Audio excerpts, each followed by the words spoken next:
Қайырлы күн, құрметті достар, қалдарыңыз қалай?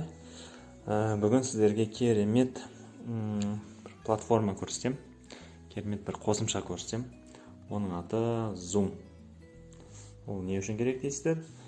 Zoom Play Market'қа кіріп жүктеп аламыз. Zoom бізге қашықтықтан оқытуға өте жақсы құрал. Өзіміздің оқушыларымызбен, басқа ұстаз мұғалімдермен жиналыс істеуге болады. Skype сияқты жұмыс атқарады. Тікелей эфирде, live деп айтады, оны онлайн сіз жұмыс істей аласыздар. Өзіңіздің мысалы керек болса экраныңызды тікелей эфирде басқаларға көрсете аласыздар. Бір нәрсе шығарып, бір нәрсе істеп деген сияқты. Енді крик. Ең бірінші біз оны жүктеп аламыз. Одан кейін бұл жерде не істеуге болады? Бұл жерде конференция өткізуге болады. Сіз басшы болып, бүкіл мысалы оқушыларыңызды классқа енгізіп қойдыңыз. Одан кейін мысалы сіз өзіңіздің экраныңызда бір нәрсе түсіріп аласыз ғой. Тікелей эфирде оны бүкіл сіздің конференцияда отырған адамдар көре алады. Олармен бөлісе аласыз. Өзіңіздің тобыңызда жаңағы керекті текст, аудио сообщенияларда файлдар, суреттер жібере аласыздар. Чат сияқты болады. Енді ең бірінші бізге регистрация істеу керек. Ең астына қараңыздар. Ең астында регистрация бар. Соған кіреміз. Өз туған күнімізді жазамыз.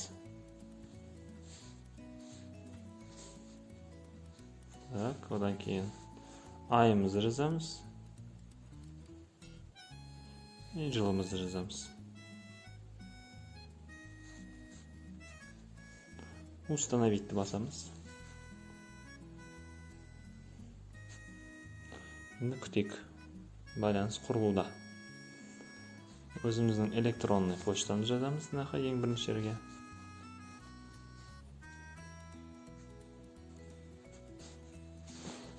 Атымызды жазамыз. И фамилиямызды жазамыз. Сосын я согласен с условиями осуждения птичка қоямыз.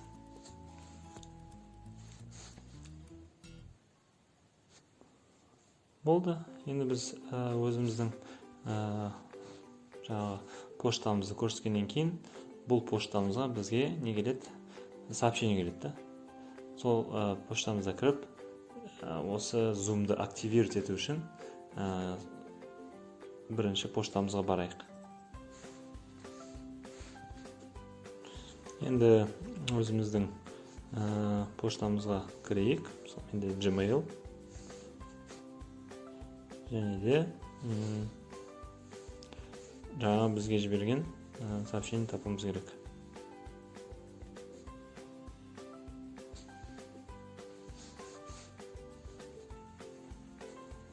Көрдіңіз бе? Zoom-нан маған келді сообщение. Соны басамыз. Енді активируйте дейді. Біз батырмаға бассақ, өзіміздің поштамызды Zoom-ға активация қыламыз.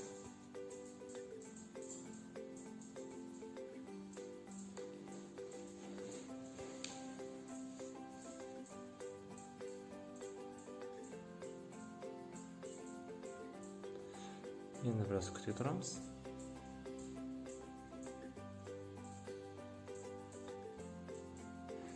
Мына жерде продолжить деген батырмаға басамыз. Сұраққа жауап беру керек. Мына жерде сұрағы сіз мектеп үшін қолданасыз ба? Немесе өзіңіз үшін ба? Мен мектеп үшін емес, сол үшін нет дегенді басам. Көріңіз, мынақта да, мынақта нет деген тұр. Көрінбей жатыр. Нетті бас, продолжить басамыз. Енді атымызды жаздық, тегімізді жаздық. Енді бізге пароль керек. Мына парольді өзіміз ойлап табамыз.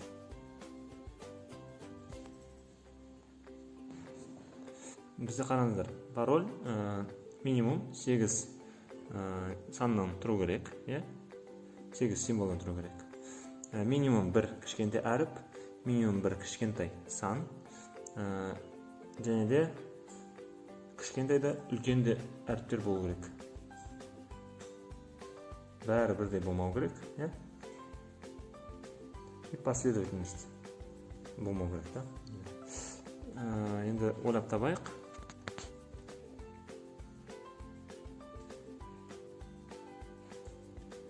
Мысалы, үлкен әріппен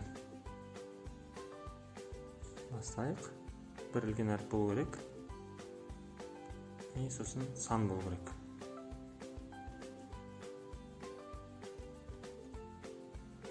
Көрдіңіз бе? Бәрі жасыл жанып тұр бұл жерде. Значит, менде бәрі дұрыс. Енді подтвердите пароль. Паролімізді қайталаймыз.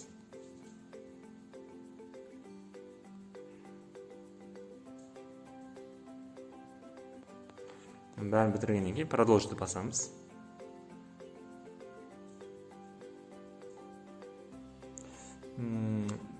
Google'дың өзі сохранить пароль деп сұрап тұр. Негізі сохранить етсек дұрыс болады. Кірген сайын оның басынан термейміз. Ол үшін сохранить басамыз. Енді пригласить коллег дейді. Коллегалардың мынақа поштасын жазуға болады. Қалаған оқушылар болсын, ұстаздар болсын. Бізге ол қазірше керек емес. Сол үшін біз пропустить шартты баса тұрамыз.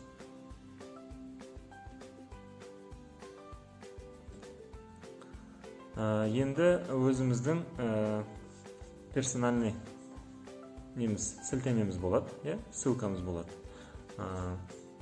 Ол мынау. Тек қана біздің сілтеме. Енді бұл қазір конференция бастап кетуге болады. Ол үшін мынақты начать конференцию дегенде басамыз.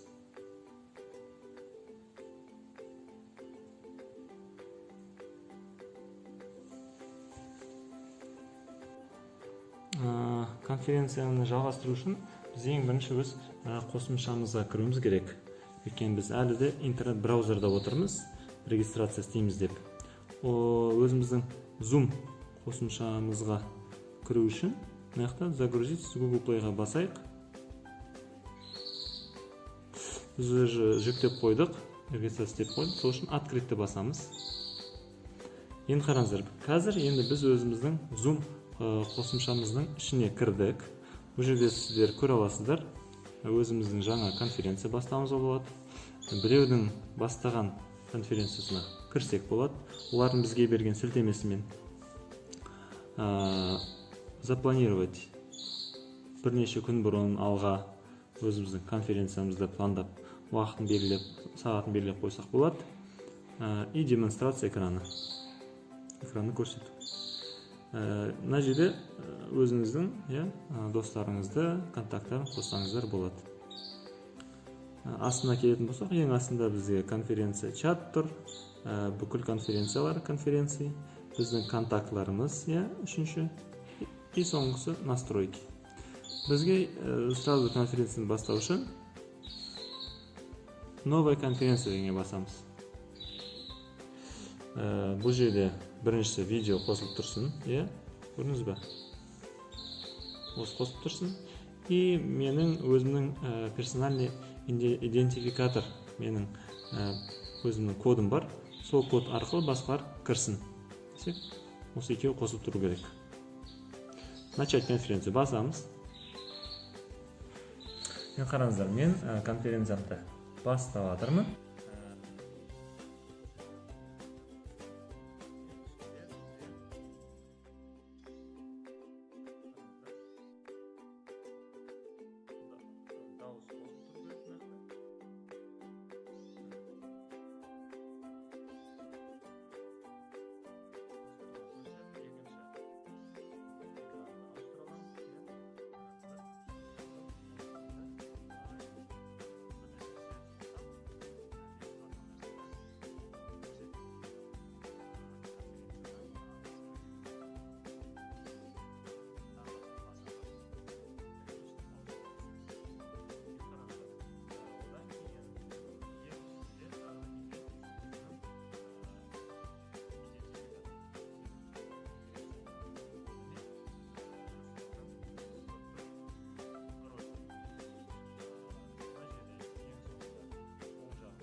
жерде бүкіл сіздің конференция отырған адамдар көре аламыз.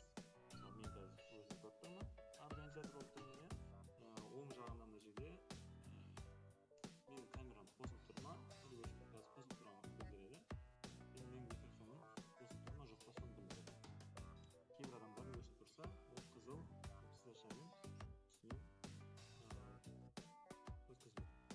Енді бұл жерде бізге керегі біреуді қосатын болсақ, пригласить батырмасына басамыз. Әртүрлі жолдармен оларды шақыруға болады, бірақ ең ыңғайлысы ол мынау. Копировать URL өзіміздің конференциямыздың сілтемесін копировать етеміз. Үстіне басайық. Ол скопирован. Енді керек адамдарға оны WhatsApp пен Telegramмен ұзақ басып тұрасыздар. Ставить деп оны жібересіз. Бұл жерде тағы керегі бізге выглядит звук для всех. Мысалы, сіз тек қана сіз тыңдасын, ешкімнің сөйлеп жатқан естілмесін, осыны басасыз. Көбісінің конференция бәрі телефон немесе компьютердің дауыстар өшеді. Тек қана сізді тыңдайтын болады. Егер оларда сөйлесін десеңіз, мына жақта включить звук для всех-ті басасыз. Болды. Енді артқа қарай барайық. Қараңыздар енді. Ең соңғы қалды подробнее дегенді. Мына жерде тұр. Соған басамыз. Бұл жерде не істеуге болады? Лайк басуға болады, бәрін дауысын естуге болады, чатқа кіруге болады. Біз чатқа басайық. Чат дегеніміз конференцияда отырған адамдармен WhatsApp-тағыдай группаның ішінде сөйлескендей сөйлесуге болады, жазуға болады, жіберуге болады. Бұл жерде получатель деген жерде біз таңдаймыз біздің жазған хатымыз кімге барсын. Все болып тұрса, мен жазған жазуларымыз бәріне барады. Көрдіңіз бе? Егер сенің үстіне басып басқа біреу таңдайтын болсаңыз, тек қана сол кісіге жіберетін боласыз. Бұл жер бәрі түсінікті деп ойлаймын. Қайтайық енді. Енді бұл жерде бәрі түсінікті деп ойлаймын. Қайтайық. Егер экранды оң жаққа бұратын болсам, бұл жақта басқа отырған конференциядағы адамдарды фотоларын немесе олардың экранын өздерін көре алатын болады. Ол үшін былай оң жаққа қарай, оң жақтан сол жаққа қарай экранды есебірек айналдырады. Енді бітіру үшін біздің конференциямызды ең үстінде оң жақта завершить деген батырма бар, соған басамыз. Біріншісі выйти из конференции, тек қана мен шығып кетемін, қалғандар отыра береді. Екіншісі завершить. Мен завершитті басам, конференция бүкіл отырған адамдар үшін бітеді. Біз завершитті басамыз. Болды. Енді біздің конференциямыз бітті. Қайтайық.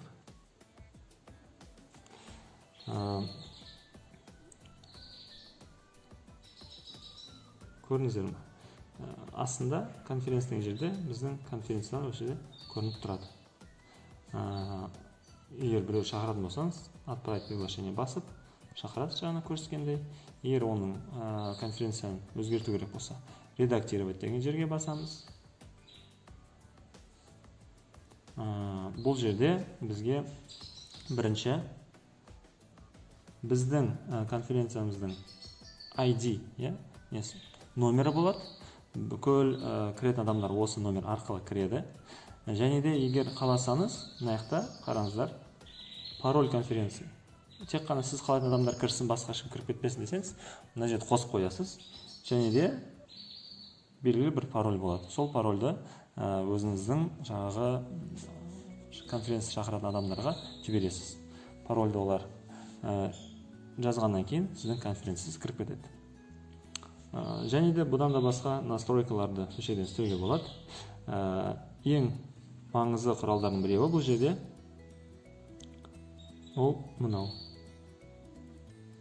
Сіздің конференцияңызды жазғыңыз келсе, запись, ертең оны біреулер мысалы конференция үлгермей қалған адамдар болса, олар қарасын десеңіз, осы жерде қосып қойсаңыз, сіздің конференцияңыз автоматически жазылатын болады.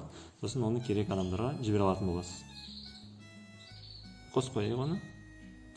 Енді қосқаннан кейін біздің конференция қай жаққа сақталсын, соны мына жерден таңдау керек. Мысалы, бұл жерде локальный компьютер деп тұр. Өзіңіз білесіз қайда таңдайтыныңызды. Көбінесе сіздің телефон арқылы отырсаңыз, немесе компьютеріңізге жазылады, компьютер арқылы отырсаңыздар. Болды, сосын сохранить деген жерді басамыз. Ең үстінде, оң жағында мына жерде.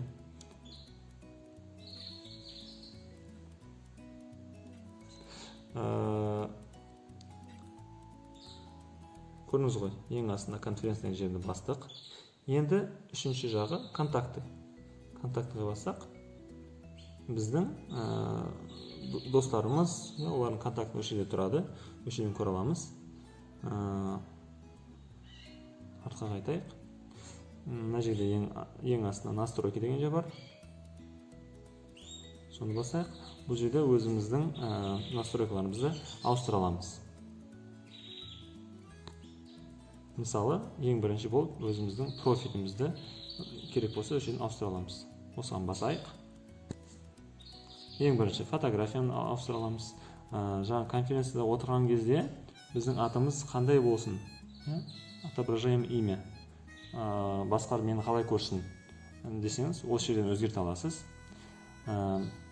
Пароліңізді ауыстыра аласыз, керек болса осы жерден.